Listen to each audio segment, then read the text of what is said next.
చెన్నై మెరీనా బీచ్లో యువ తరంగం ఉవ్వెత్తున ఎగిసిపడడంతో కేంద్ర ప్రభుత్వం దిగివచ్చింది. ఆగా మేఘాల మీద జల్లికట్టు ఆర్డినెన్స్కు కేంద్ర సర్కార్ పచ్చజెండా ఊపింది. తమ సంప్రదాయ క్రీడపై విధించిన నిషేధాన్ని ఎత్తివేయాలని సముద్ర తీరంలో తమిళ యువత సాగించిన పోరు కేంద్ర రాష్ట్ర ప్రభుత్వాలను కదిలించింది.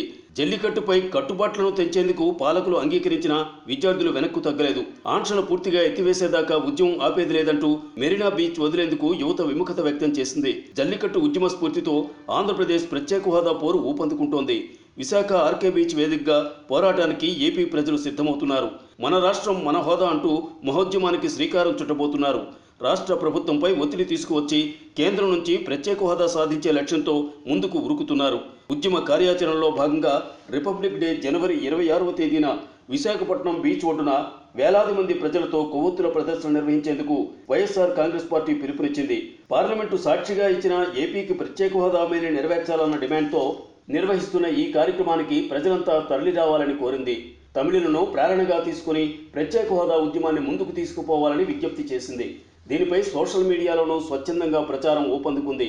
హోదా పోరుకు యువత కదిలి వచ్చేందుకు సిద్ధమవుతోంది. ఇక మరోవైపు పవన్ కళ్యాణ్ జనసేన తరపున యూత్ కూడా ఈ స్వచ్ఛందకరైన ఉద్యమంలో కూడా పాల్గొనే అవకాశాలు కనిపిస్తున్నాయి. పవన్ కళ్యాణ్ చేసిన ట్వీట్తో ఏకీభవించిన యూత్ కూడా ఈ తరహాలో చేస్తేనే కానీ స్పెషల్ స్టేటస్ రాదని, అందుకు చెలో ఆర్కే బీచ్ను నిర్వహించాలని యోచిస్తోంది. ఇక పవన్ చెన్నై తమిళ తంబీల్లో ఉన్న ఐక్యత మనలో కొద్ది శాతం ఉన్నా కూడా మనం స్పెషల్ స్టేటస్ని సాధించవచ్చని ట్వీట్ చేసిన సంగతి తెలిసిందే.